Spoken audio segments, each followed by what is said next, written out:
사랑받아라는 제목으로 잠시 말씀 전하려고 합니다.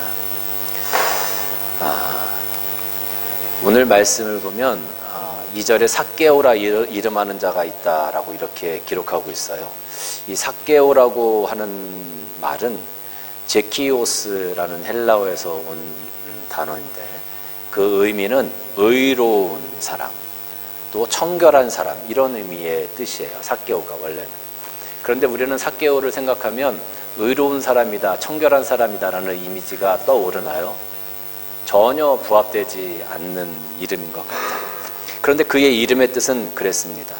그러나 그의 삶은 전혀 그렇지 못했었죠. 또 이 삭개오는 세리장이었다. 이 세리장이, 이게 세리장이가 아니고 세리의 장, 이런 말이에요. 세리 중에 장. 그러니까 오늘날로 얘기하면 세무서장 정도 되는 위치에 있었던 사람이라고 할 수 있는 거예요. 그러니까 일반 세관원이 아니라 그 세관의 장, 이런 위치에 있었던 사람이죠. 삭개오는 의로운 이름, 의로운 자다, 청결한 자다, 이런 이름을 가지고 있었지만 그의 삶은 다른 사람들의 것을 착복하는, 또 탈세하는, 그런 데 앞장섰던 사람, 그래서 그런 잘못된 방법으로 자기 자신의 부를 채웠던 사람이었다라고 우리가 보통 이해를 합니다. 그 당시에 보통 일반적으로 세리들에 대해서 이야기하는 별명이 있었는데 그것이 뭐냐면 허가낸 도둑이다라는 표현을 썼어요. 그리고 공공연한 도둑이다. 그러니까 누구나 다 아는 거죠. 그 사람들이 정당한 세금을 징수하지 않고 그 이상의 것을 징수해서 자기들이 부자가 되고 있다는 것을 모든 사람들이 대부분 알고 있었다라는 겁니다. 참 창피한 삶이라고 할 수 있습니다. 인정받지 못하는 삶이고 손가락받는 삶이었습니다. 그러나 그것을 누구에게 욕하거나 할 수가 없어요. 왜냐하면 자기 스스로 그렇게 만든 삶이었으니까. 여러분, 우리가 이 땅에서 그리스도인으로 살아갑니다. 그리고 그리스도인이라는 칭호를 가지고 살아갑니다. 여러분, 우리가 그리스도인이라는 칭호를 가지고 살아갈 때 여러분은 그 그리스도인이라는 그 이름에 걸맞는 삶을 오늘 살아가고 계십니까? 삭개오의 이름은 의로운 자였고 청결한 자였어요. 우리의 이름은 그리스도인이에요. 과연 우리가 이 삭개오와 다른 모습을 가지고 오늘 이 땅에서 살아가고 있는지 한번 자문해 봐야 되지 않겠는가 하는 생각이 듭니다. 내가 이 땅에서 살아가면서 그리스도인답게 예수 그리스도의 향기를 품고 또 빛과 소금된 삶의 모습을 살아가고 있는지, 아니면 그 예수 그리스도의 이름과 예수 그리스도인이라는 이름과 전혀 다른 이 땅에서 여전히 나만을 위한 삶을 살아가고 있는지, 오늘 삭개오의 모습을 보면서 우리 한번 같이 생각해 보기를 원합니다. 3절 말씀 보니까 그가 예수께서 어떠한 사람인가 하여 보고자 하되 키가 작고 사람이 많아 할 수 없었다, 이렇게 얘기하죠. 예수님께서 여리고성을 지나가신다고 하니까 삭개오가 그 이야기를 들은 겁니다. 그리고 나서 예수님에 대해서 아마 많은 소문들이 있었기 때문에 이 삭개오도 예수님을 바라보고 예수님이 어떤 분인가 한번 보고 싶었던 것 같아요. 마치 헐리우드 무비스타가 한국에 온다 그러면 공항에 진짜 그 많은 팬들이 막 그냥 인산인해를 치르지 않습니까? 그것처럼 예수님이 가는 곳마다 많은 사람들이 서서 예수님과 어떤 관계를 맺고 싶어 했고 예수님을 쳐다보고 싶어 했었습니다. 그런데 이 삭개오가 예수님 앞에 나아가기에는 어려운 부분이 있었어요. 그게 뭐냐 하면 키가 너무 작았다라는 거예요. 키가 작으니까 사람들 인파에 가려서 예수님을 바라볼 수가 없었습니다. 여러분, 우리가 하나님 앞에 나아가고자 하죠. 예수 그리스도인처럼 살아가고자 하죠. 그런데 우리 앞에 있는 걸림돌들이 참 많이 있습니다. 삭개오에게 있어서 걸림돌은 그 작은 키였어요. 예수님 앞에 나아가서 예수님을 보고 싶은데 볼 수가 없었던 거죠. 우리가 예수님 앞에 나아가고 싶고 하나님 앞에 나아가고 싶을 때 우리에게 그 영적인 작은 키가 있어요. 우리에게 걸림돌이 되어지는 것들이 있어요. 어떤 사람들은 그 걸림돌이 자기 욕심일 수도 있고 또 돈일 수도 있고 자기가 바라는 어떤 소원일 수도 있고 육신의 연약함일 수도 있을 것 같아요.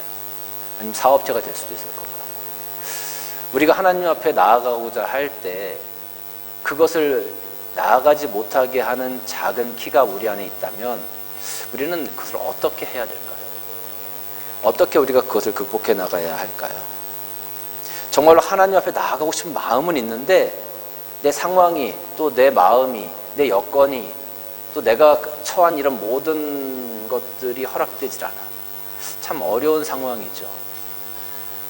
근데 그렇다고 해서 우리가 정말 그 자리에 그냥 있으면 될까요? 그냥 있으면 될까요?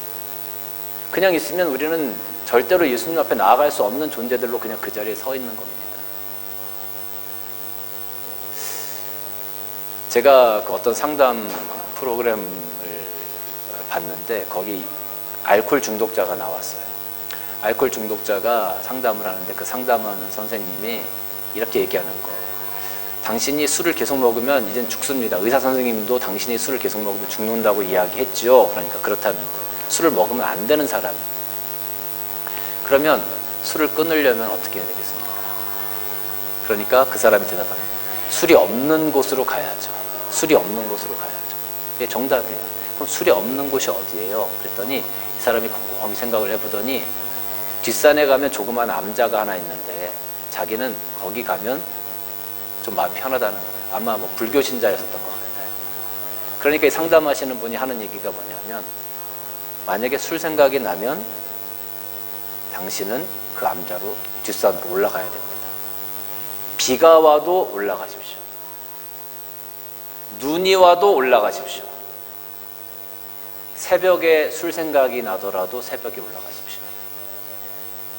사람들과 함께 있다가 술 생각이 나면 그 자리를 박차고 나와서 올라가십시오. 그래야 당신이 삽니다. 그렇게 상담을 진행하시더라고요. 제가 그 상담하는 걸 이렇게 보면서 아, 그렇다. 우리도 그렇다. 내가 하나님 앞에 나아가려고 할 때 우리 앞에 걸림돌이 반드시 있어요. 내가 기도하고자 할 때 그 기도를 방해하는 것들이 반드시 있어요. 어떤 영이 되든지 사건이 되든지 조건이 되든지 반드시 있어. 내가 신앙생활을 하는 데 있어서 반드시 하나님 앞에 나아가지 못하게 하는 요소들이 있어요. 근데 여러분, 우리는 그럴 때 그 모든 것을 포기하고 그냥 그 자리에 앉아있으면 우린 죽어요. 그런데 그것을 극복하고 그것을 이길 수 있는 곳으로 나아가야 하는 겁니다. 나아가야 하는 겁니다. 오늘 삭개오가 예수님을 볼 수가 없었어요. 4절 보니까 앞으로 달려가 보기 위해서 돌 무화과 나무 위로 올라갔다 이랬거든요. 자기의 그 작은 길을 극복하고자 하는 이 삭개오의 노력이었던 거예요. 그러니까 우리 삶 가운데서도 내가 하나님 앞에 나아가기 위해서 노력할 때 그것이 안 되는 것이 분명히 있거든요. 그렇다고 거기서 우리가 주저앉을 것이 아니라 그것을 이겨낼 수 있는 곳으로, 그것을 우리를 유혹하고 내가 하나님 앞에 서지 못하도록 하는 그 죄가 우리들을 유혹할 때마다 우리는 그 죄를 생각하지 않을 수 있는 곳으로 달려나가야 돼요. 그게 어디예요? 그게 하나님 앞이에요. 그게 기도의 자리예요. 그게 찬양의 자리고 그게 예배의 자리예요. 우리가 하나님 앞에 세워져 가지 못하게 하는 그 유혹이 있을 때마다 우리는 기도의 자리에 나아가야 되는 겁니다. 비가 와도 나아가야 되고 눈이 와도 나아가야 되고 밤에도 나아가야 되고 새벽에도 나아가야 되고 그래야 우리가 살아갈 수 있는 겁니다.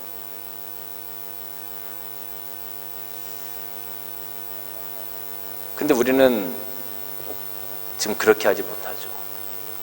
우리가 얼마나 기도합니까? 얼마나 하나님 앞에 매달리려고 합니까? 얼마나 하나님 앞으로 달려나가려고 합니까? 다윗이 블레셋과 전쟁을 할 때 골리앗이 그 앞에 서 있었어요. 사람들이 그 골리앗 때문에 전쟁을 할 수가 없었어요. 골리앗이 너무 강하게 보이니까 이길 수 없다. 다 도망가기 시작했어요. 이스라엘 백성이. 흩어지기 시작했어요. 그때 다윗이 골리앗 앞에 섰습니다.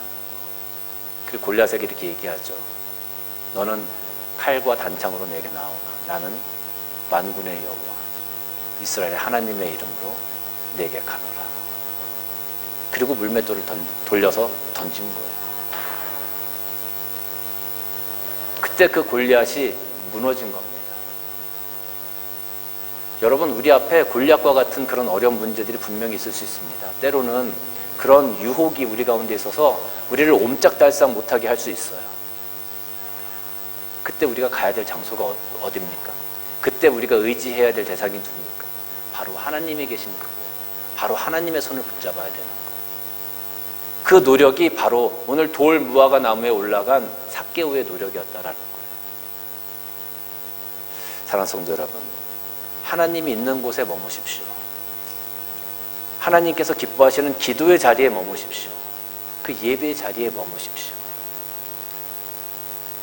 하나님의 손을 꼭 붙드십시오. 믿음으로 고백하십시오.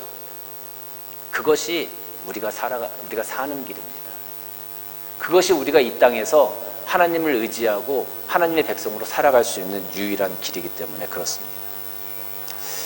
5절 말씀 보니까 예수께서 그곳에 이르사 쳐다보시고 이르시되 삭개오야 내려오라.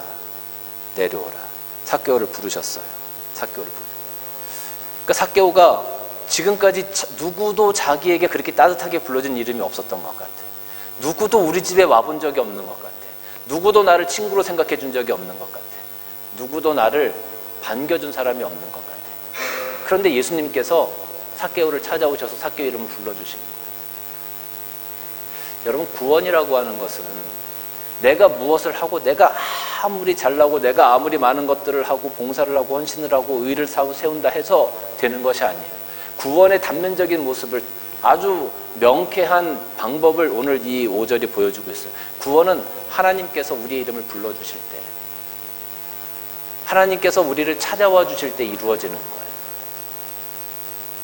사실 내가 그 나무 위에 올라갔어. 내가 할 수 있는 최선을 다했어. 그런데 만약에 예수님이 삭개오에게 눈길도 안 주시고 그냥 지나갔다면, 그럼 어떻게 됐을까? 삭개오가 구원받을 수 있었을까? 아니요. 만약에 예수님이 그냥 지나가셨다면 그냥 그걸로 끝인 거예요. 그런데 예수님께서 삭개오를 불러주셨기 때문에, 그리고 내가 내 집에 들어가겠다고 말씀해 주셨기 때문에 삭개오가 구원받은 자가 된 거예요. 구원은 나로부터가 아니라 하나님으로부터 오는 거예요. 그래서 구원은 하나님의 선물이라고 얘기하는 거예요. 에베소서 2장 8절 말씀 보면 너희는 그 은혜에 의하여 믿음으로 말미암아 구원을 받았으니 그것은 너희에게 난 것이 아니라 하나님의 선물이다 라고 기록하고 있어요. 하나님이 주시는 거예요. 하나님이 우리를 불러주시는 거예요. 내가 하는 것이 아니라, 나로부터 구원이 나는 것이 아니라, 내 공로로, 내 의지로, 내 의로 구원이 되는 것이 아니라 하나님께서 우리를 불러주시는, 내 공로와는 상관없어. 삭개오가 한 게 뭐가 있나요? 삭개오가 의인이었나요? 삭개오는 죄인이었습니다. 삭개오는 탐욕스러운 사람이었습니다. 그런데 예수님이 찾아오셨어요. 그 이름을 불러주셨어요. 오늘 우리는 구원받을 만한 자격이 있는 사람들인가요? 내가 그렇게 의로운 사람인가요? 내가 천국을 소유할 수 있는 사람인가요? 아니잖아요. 그런데 하나님이 우리를 선택해 주신 거잖아요. 그래서 오늘 우리가 이 자리에 삭개오처럼 있는 거잖아요. 구원은 나로부터가 아니라 하나님으로부터 온다는 것을 우리는 분명히 기억해야 합니다. 그래서 오늘 우리가 이 자리에 서 있고 이 자리에 앉아 있는 것이 감사한 이유가 되는 거죠. 하나님이 우리를 구원해 주셨기 때문에. 6절 말씀 보면 급히 내려와 즐거워하며 영접하거늘. 얼마나 기뻤을까요? 삭개오의 마음이. 예수님을 만나서 참 위로를 얻고 구원을 얻게 되었죠. 얼마나 그 마음이 기뻤을까요? 다른 사람들이 무시하고 다른 사람들이 소외시키고 죄인의 모습으로 자책감을 가지고 매일 그렇게 살아왔던 그 자신을, 그 마음을 알아주시고 품어주시고 불러주신 그 예수님의 은혜가 얼마나 크고 기뻤을까요? 그냥 바로 달려 내려왔을 거예요. 그리고 예수님을 영접합니다. 근데 그 모습을 보고 7절 말씀 보니까 무사람들이 수군거립니다. 야, 저기 죄인의 집에 저 사람이 들어가네. 예수님 그렇지 않은 것 같았는데, 예수님 이상하네, 이렇게 생각하기 시작한 거죠. 세상은 자기들의 기준과 맞지 않으면 비난을 시작합니다. 세상의 기준에 맞지 않으면 다 잘못됐다고 이야기합니다. 여러분, 근데 우리가 참 살아가면서 아이러니한 게 하나님의 기준과 세상의 기준이 다를 때가 참 많아요. 하나님이 말씀하시는 것과 세상이 말하는 것이 다를 때가 참 많아요. 그래서 그리스도인들이 이 땅에서 그리스도인의 삶을 살아가기가 참 어려운 거예요. 우리 그리스도인들이 하나님의 말씀을 지키고 살아가잖아요. 하나님의 사랑의 말씀을 가지고, 용서의 말씀을 가지고, 믿음의 말씀을 가지고 살아가려고 할 때 세상은 뭐라고 얘기하냐면 유행에 뒤처졌다라고 얘기해요. 유행에 뒤처졌다. 그런 말도 안 되는 가치관을 가지고 오늘 살아가는 사람이 어디 있느냐. 그건 우리 부모님 세대에나 했었던 소리들이다. 이렇게 얘기를 해요.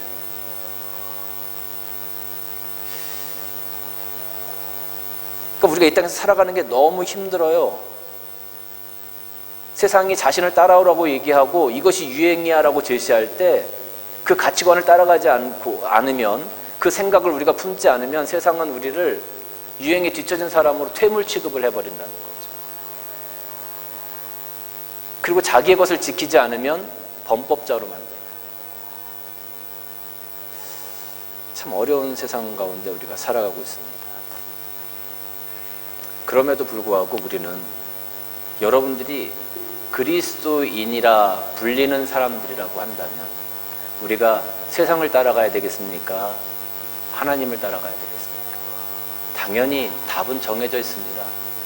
여러분이 그리스도인이 아니라면 그냥 그렇게 따라가십시오. 그런데 여러분들이 그리스도인이라면 그 이름의 의미를 지켜나가시기를 주님의 이름으로 축원합니다. 삭개오가 의로운 사람이고 삭개오가 청결한 사람이다라는 의미라고 제가 말씀드렸어요. 그 의미를 삭개오가 예수님을 만남으로 인해서 다시 한번 되새기게 되는 겁니다. 이 땅에서 우리가 그리스도인이라는 이름의 의미를 잊어버리지 마시기를 주님의 이름으로 축원합니다. 이제 좀 황당한 얘기가 나와요. 8절 말씀 보면 삭개오가 서서 주께 여쭤오되 주여 보시옵소서, 내 소유의 절반을 가난한 자들에게 나눠주고 또 만일 누구의 것을 속여 빼앗은 일이 있으면 4갑절이나 갚겠습니다. 이렇게 얘기를 해요. 삭개오가 부자라고 했어요. 여러분, 부자의 기준이 뭡니까? 여러분이 생각하는 부자는 뭡니까? 2023년 한국의 부자 동향서라는 그 보고서가 있어요. 거기 보면 부자의 정의가 나오는데 부동산을 제외하고 순수 금융 자산이 10억 이상인 사람을 부자다, 이렇게 얘기를 했어요. 그러니까 빚이 없고 순수하게 나한테 10억이라는 금융 자산, 현찰이 있는 거야, 한마디로 말하면. 그런데 10억이라는 현찰이 있는 사람이 당연히 자기 집도 있겠죠. 그죠? 그렇게 따지면 집도 최소한 은행 융자 없이 한 10억. 한국엔 요즘 20억, 30억 이게 우습더만요. 어쨌든 예를 들어서 10억, 15억이라고 하면 칩시다. 그러면 이걸 만약에 다 합쳐. 그러면 부자라는 개념을 우리가 얘기할 때 한 20억 정도? 한 30억 정도 이렇게 가지고 빚 없이 자기 자산이 그 정도 되는 사람이라고 하면 부자다, 이렇게 그렇게 얘기할 수 있을까요? 아니, 이거 여러분들 대답을 해주셔야 이게 설교가 진행이 됩니다. 그 정도로 생각하면 될까요? 20억이 좋겠어요? 30억이 좋겠어요? 30억 가죠. 예, 그래, 30억 가죠. 내 돈도 안 돼, 좀 더 써보세요. 30억의 자산이 있어야 돼. 자, 그럼 부자가 그러면 한 30억 정도는 빚 없이 있어야 된다. 그럼 삭개오가 부자다 그랬으니까 한 30억 정도는 가지고 있었을 거다. 오늘날로 비했을 때. 좋습니다. 그러면 삭개오가 이 세리로 오랜 생활을 지냈잖아요. 그러면서 많은 사람들에게 아마 조금씩 좀 착복해는 그런 부분들도 있었으리라 생각이 들어요. 그럼 삭개오의 자산이 30억이라고 했을 때 한 몇 % 정도 삭개오가 착복했을까요? 그 재산을 만들기 위해서.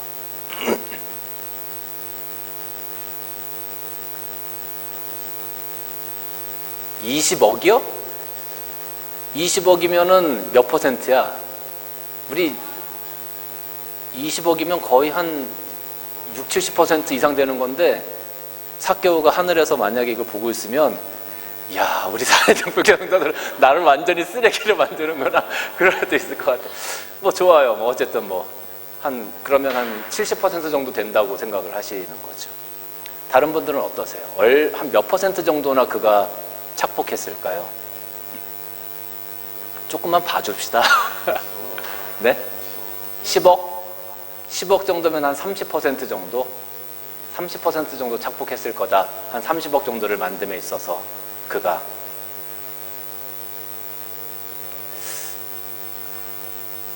(30%) 다 동의하세요? 그 정도는 리즈너블한가요? 더 밑으로는 없으세요? 네? 6억.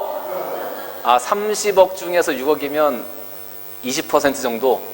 한 20%. 그래요. 한 20%, 30% 정도가 보통 일반적인 것 같아요. 그럼 보수적으로 잡아서 20%, 30% 한번 해봅시다. 그러면 지금 삭개오의 자산이 30억이에요. 거기서 절반을 어떻게 하겠다고요? 절반을 가난한 사람들에게 나눕니다. 그럼 15억을 나눠줘요. 15억을. 그죠?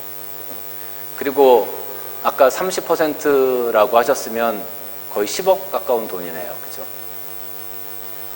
10억을 몇 배로 갚아준다 그랬어요? 그러면 갚을 수 있어요? 3, 4, 12.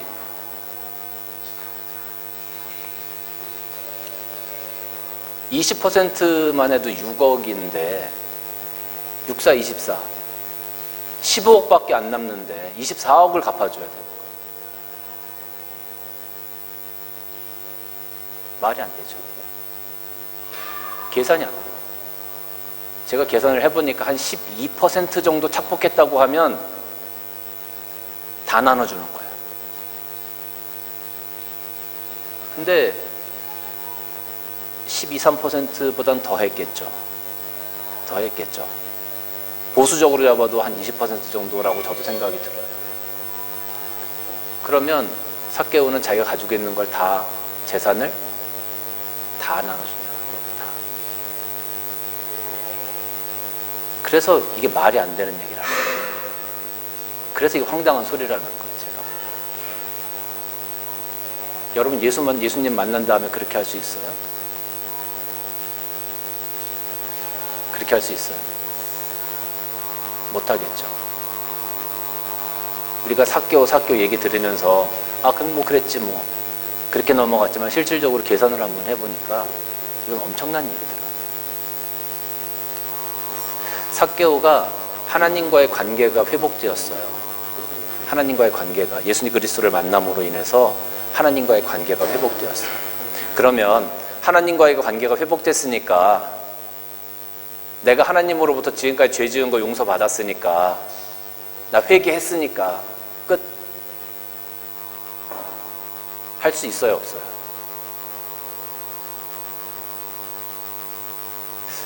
우리 그리스도인들이 지금까지 만들어 온 실수 중에, 우리 교회들이 만들어 온 실수 중에 하나가 바로 그런 부분이라고 생각합니다. 우리가 세상 가운데 어떤 죄를 짓든지 간에 내가 하나님 앞에 회개하면 끝이라는 거예요. 끝. 내가 사기를 쳤든 내가 사람을 다치게 했든 사람을 불구로 만들었든 내가 하나님 앞에 나와서 회개하면 끝.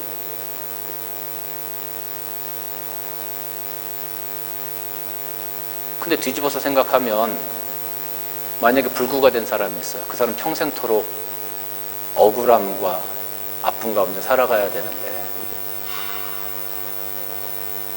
내가 하나님 앞에 나 용서받았다고 끝하고 나 자유롭게 막 기쁘게 살아가는 모습을 보면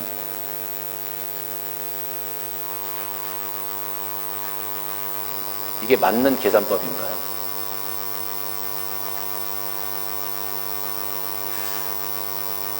예수 그리스도의 십자가의 의미를 우리가 상징적으로 이야기할 때 이 가로적으로는 하나님과의 관계라고 우리가 많이 얘기를 해요. 하나님과의 관계.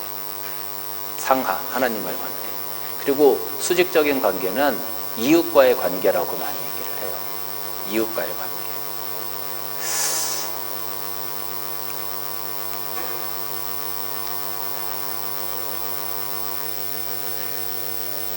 여러분,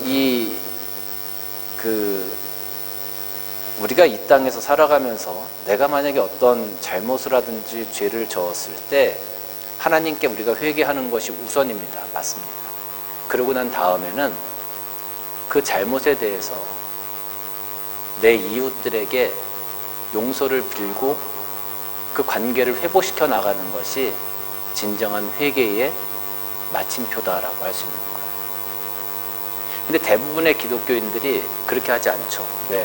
하나님한테 회개하는 게 쉬워. 하나님한테 회개하면 다 끝나. 물론 교리상으로 그럴 수 있어요. 근데 실질적으로 그 교리 가운데 말씀하시는 하나님께서 주시는 말씀의 의미는 그것으로 끝이 아니라 오늘 삭개오를 통해서 우리에게 주시는 말씀은 네가 잘못한 것들을 내 이웃 간에 있어서도 맺을 것은 맺고 풀 것은 풀어야 된다라고 우리들에게 말씀해 주고 있는 거예요. 굉장히 어렵죠. 회개가 갑자기 어려워졌어.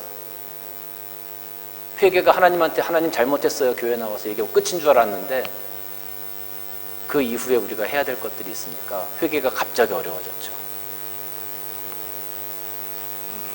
어려우니까 못하는 거예요. 우리가 어려우니까 못하는 거예요. 그리고 그렇게 하고 싶지 않은 거예요. 그걸 쳐다보고 싶지 않은 거예요. 자꾸 외면하는 거예요. 그러다 보니까 기독교가 그리스도인들이 이 땅에서 빛과 소금 된 삶을 살아가야 되는데 그 힘을 자꾸 잃어가는 거예요. 교회 안에서의 그리스도인으로만 자꾸 한정되어져 가는 거예요. 그런 어려움들이 우리 안에 있어요.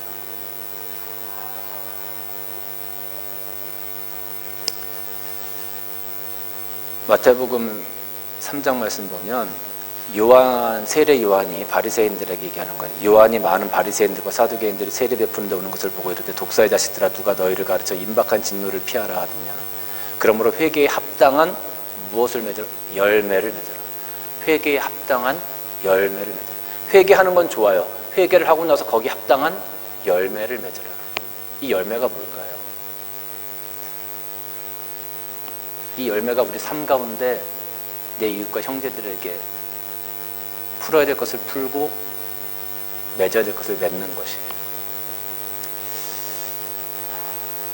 속으로 아브라함이 우리의 조상이라 생각하지 말라. 내가 너희에게 이르노니 하나님이 능히 이 돌들로 아브라함의 자손이 되게 하시리라.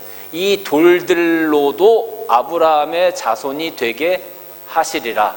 이 돌들로도 너희가 아니라 이 돌들로도 회개에 합당한 열매를 맺는 사람이라면 그 사람이 이 돌같이 쓸데없는 삶을 살아온 사람이라 할지라도 아브라함의 자손이 되게 하시리라. 9절 말씀 봅니다. 예수께서 이르시되 오늘 구원이 이 집에 이르렀으니 이 사람도 아브라함의 자손입니다.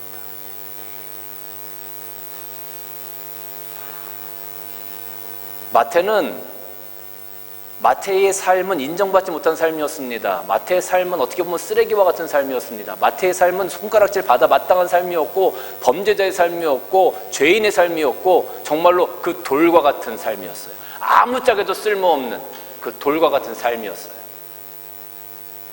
근데 그가 예수님을 만났어요.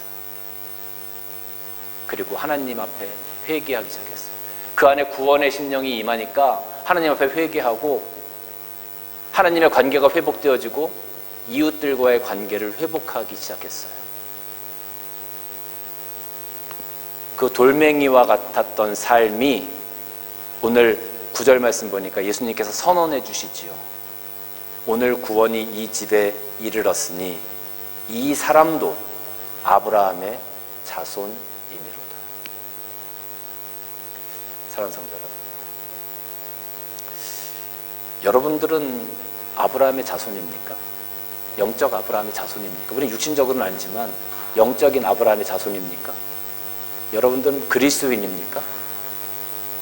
그렇다면 오늘 이 삭개오를 바라보면서 우리가 이 땅에서 어떻게 살아가야 할지를 한번 심각하게 고민해 보시기를 바랍니다. 그리고 하나님께서 기뻐하시는 그 구원의 삶을 우리가 함께 살아갔으면 좋겠어요.